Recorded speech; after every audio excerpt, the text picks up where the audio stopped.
بسم اللہ الرحمن الرحیم۔ السلام علیکم دوستو، چینل پر نئے ہیں تو چینل کو سبسکرائب کر کے بیل آئیکن کا بٹن ضرور دبائیں۔ کھلے میدان میں بہت سے لوگ جمع تھے۔ دو آدمی لکڑی کے ستونوں سے بندھے تھے۔ پاس ہی ایک تخت پر بادشاہ وقت بیٹھا تھا۔ اس کے چہرے سے صاف معلوم ہوتا تھا کہ وہ ایک مغرور اور بے رحم شخص ہے۔ اس نے اپنا ہاتھ بلند کیا اور لوگ خاموش ہو گئے۔ اسے سونے کے ایک پلیٹ میں کچھ پتھر پیش کیے گئے۔ اس نے ایک پتھر اٹھایا، نفرت سے قیدیوں کی طرف دیکھا اور زور سے ان کو دے مارا۔ یہ دیکھنا تھا کہ ہجوم میں اچانک شور بلند ہوا۔ ایک کونے سے چاند دیوی کی جے کا نعرہ بلند ہوا اور ہر شخص زمین پر پڑے پتھر اٹھا اٹھا کر قیدیوں کو مارنے لگا۔ قیدیوں نے بہت شور مچایا، لیکن ان کی آہیں بے رحم لوگوں کے نعروں میں دب کر رہ گئی۔ پتھروں کی بوچھاڑ اس قدر تیز تھی کہ کچھ ہی دیر میں ان کے کپڑے پھٹ گئے اور جگہ جگہ سے خون رسنے لگا۔ یہ پتھر اس وقت تک برستے رہے جب تک ان کے جسم حرکت کرنا بند نہیں ہو گئے۔ انہیں اس لیے شہید کیا گیا تھا کہ وہ چاند دیوی کی پوجا کی بجائے ایک اللہ کی عبادت یعنی توحید کو اپنا مذہب مانتے تھے۔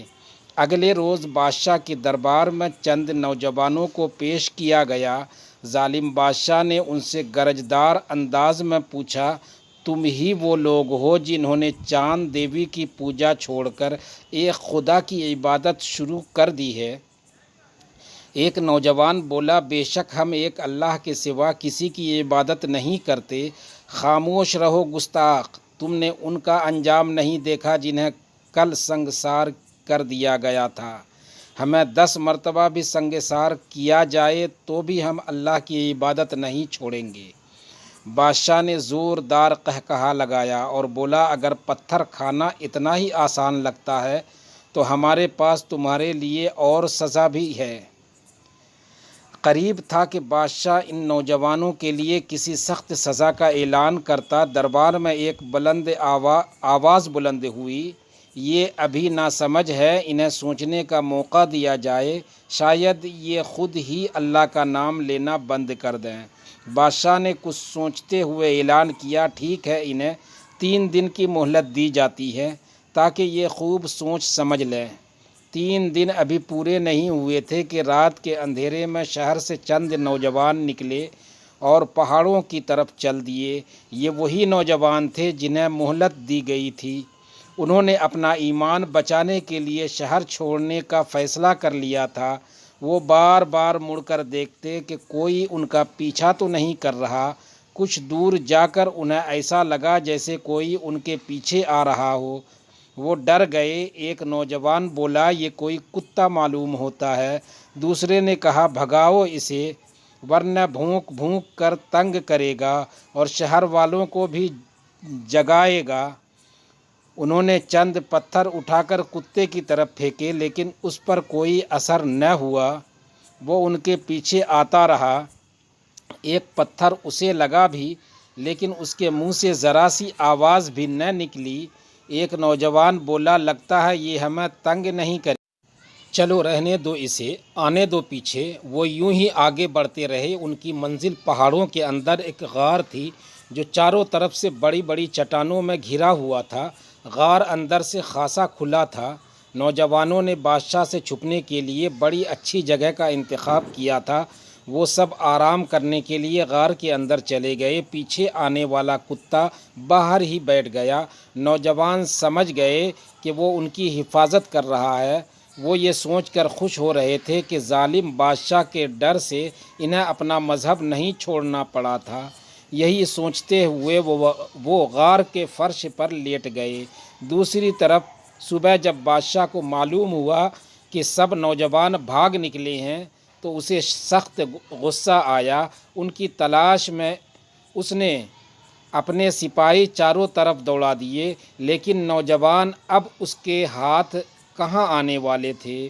ان کی مدد اللہ تعالیٰ جو کر رہا تھا۔ اللہ تعالیٰ ہمیشہ اپنے ان بندوں کی مدد کرتا ہے جو اس کے بتائے ہوئے راستے پر چلتے ہوئے مشکلات کا شکار ہو جاتے ہیں۔ نوجوانوں کی حفاظت کی خاطر غار کے باہر کتا اللہ تعالیٰ کے حکم سے بیٹھا تھا۔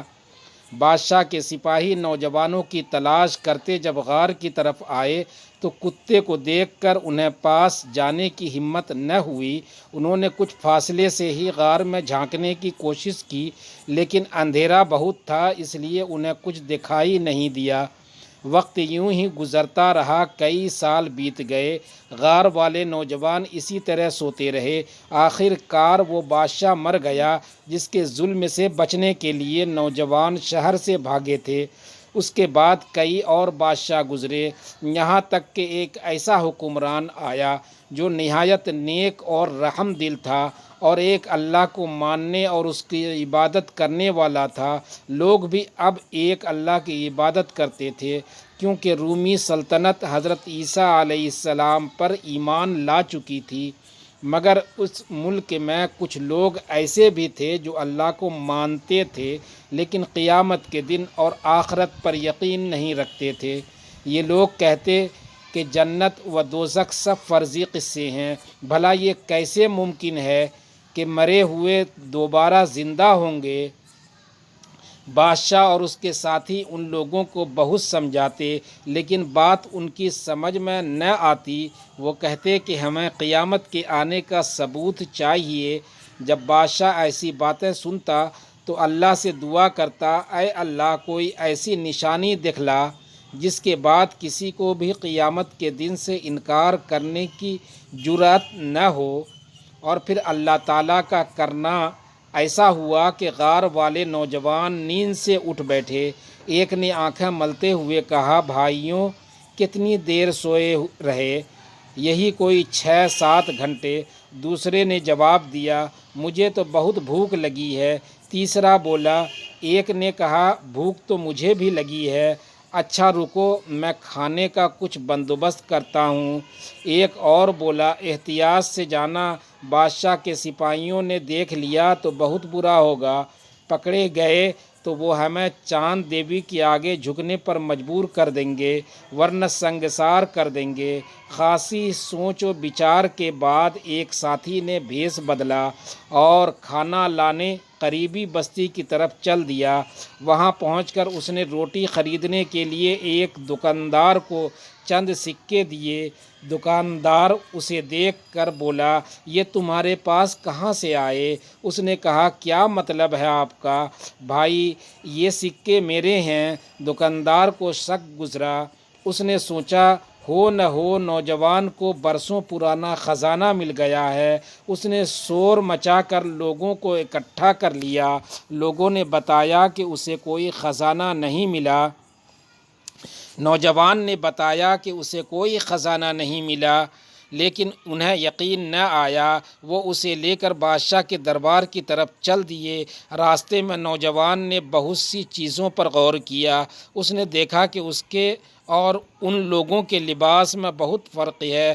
اس بات پر تو وہ بہت ہی حیران ہوا کہ جب اس نے ظالم بادشاہ کا ذکر کیا تو سب اسے برا بھلا کہنے لگے۔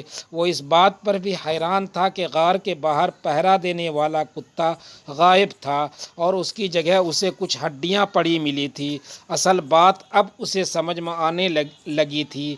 جلد ہی وہ لوگ بادشاہ کے دربار میں تھے۔ بادشاہ کے مختلف سوالوں کے جواب میں اس نے انہیں صاف بات بتائی کہ جب ظالم بادشاہ نے انہیں اپنا دین چھوڑنے پر مجبور کیا تو وہ بھاگ کر غار تک جا پہنچے، جہاں ان کی آنکھ لگ گئی۔ دربار میں موجود تمام لوگ حیرت سے نوجوان کو دیکھ رہے تھے۔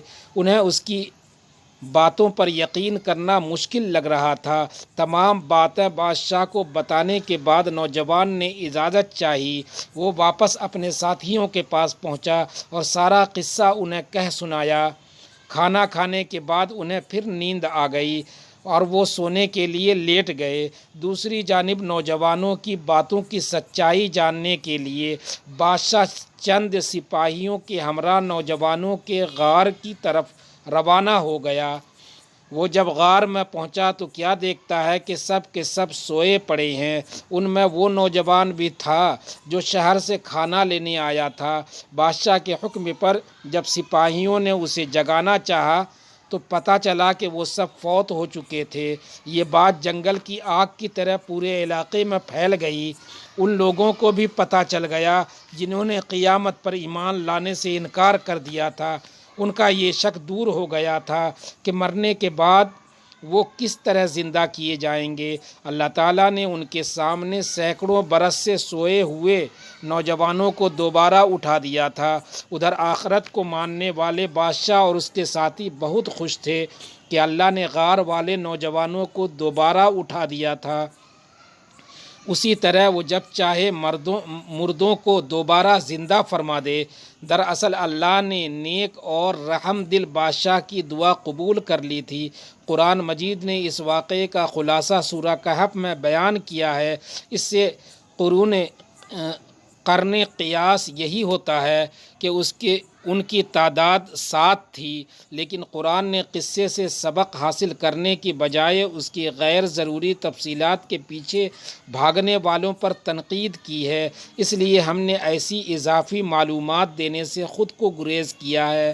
اس قصے کو بیان کرنے کا پس منظر یہ ہے کہ کفار مکہ نے حضور اکرم صلی اللہ علیہ وسلم کا امتحان لینے کے لیے آپ صلی اللہ علیہ وآلہ وسلم سے 3 سوال پوچھے۔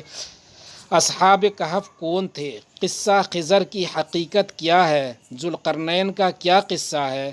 غالب گمان یہ ہے کہ مشرکین مکہ نے ذوالقرنین اور واقعہ خضر کا سوال یہودیوں کے مشورے سے پوچھا اور اصحاب کہف کا سوال مسیحیوں کی تجویز پر پوچھا۔ ان تینوں قصوں کے متعلق عرب کے لوگ کچھ بھی معلومات نہیں رکھتے تھے۔ مشرکین کو یقین تھا کہ حضور صلی اللہ علیہ وسلم ان سوالوں کا جواب نہیں دے سکیں گے، لیکن آپ پر وحی کے ذریعے سے جو کچھ نازل ہوا وہ کئی پہلوؤں سے آپ صلی اللہ علیہ وسلم کی نبوت کو معجزاتی طور پر ثابت کر رہا تھا۔ پہلی بات یہ کہ وہ دور تھا جب صحابہ کرام رضی اللہ عنہم پر کفار مکہ کی سختیاں عروج پر تھی۔ چنانچہ اس واقعے کے جواب میں اللہ تعالیٰ پر بالواسطہ ایمان لانے والے صحابہ کو اپنی مدد کی یقین دہانی دلائی کہ جس طرح اصحاب کہف کو اللہ تبارک و تعالیٰ نے اپنی حفظ و امان میں رکھا اور ان کو ظالموں سے نجات ملی، ایسے ہی اللہ ان کا ایمان اور جان دونوں سلامت رکھے گا۔ اسی داستان میں اللہ تعالیٰ نے انہیں یہ بھی بشارت دے دی کہ جس طرح ظالم بادشاہ دقیانوس کا خاتمہ ہوا تھا، اسی طرح ان ظالم مشرکین مکہ کا خاتمہ بھی قریب ہے اور تبدیلی اس طرح آنن فانن آئے گی کہ اصحاب کہف کی طرح تم لوگ بھی حیران رہ جاؤ گے۔ تیسری بات یہ کہ یہ احمق مشرکین مکہ آخرت اور حیات بعد الممات کے منکر ہیں، لیکن انہوں نے ہمارے پیغمبر سے جو سوال پوچھا ہے اس کے جواب سے تو یہی ثابت ہوتا ہے کہ اللہ اس دنیا میں بھی مرنے کے بعد اٹھا سکتا اور اس کے لیے یہ کام چندہ مشکل نہیں، لیکن یہ احمق تو قیامت کو اٹھائے جانے پر معترض ہو رہے ہیں۔ یوں یہ واقعہ ہر پہلو سے الٹا کفار کے جھوٹ اور پیغمبر آخر الزماں حضرت محمد صلی اللہ علیہ وسلم کی حقانیت کا ثبوت بن گیا۔ اس واقعے کا اس دور میں معجزہ ہونا اس وقت ظاہر ہوا جب ترکی کے شہر کسادی سے 18 کلومیٹر دور کھنڈرات دریافت ہوئے۔ سن 1928 عیسوی میں دریافت ہونے والے ان کھنڈرات میں اصحاب کہف کے غاروں کو دریافت کر لیا گیا اور آج ترکی میں جانے والے سیاح ان غاروں کی سیر کر کے اپنے ایمان و عقیدے کو تازہ کرتے ہیں۔ دوستو چینل پر نئے ہیں، چینل کو سبسکرائب ضرور کریں۔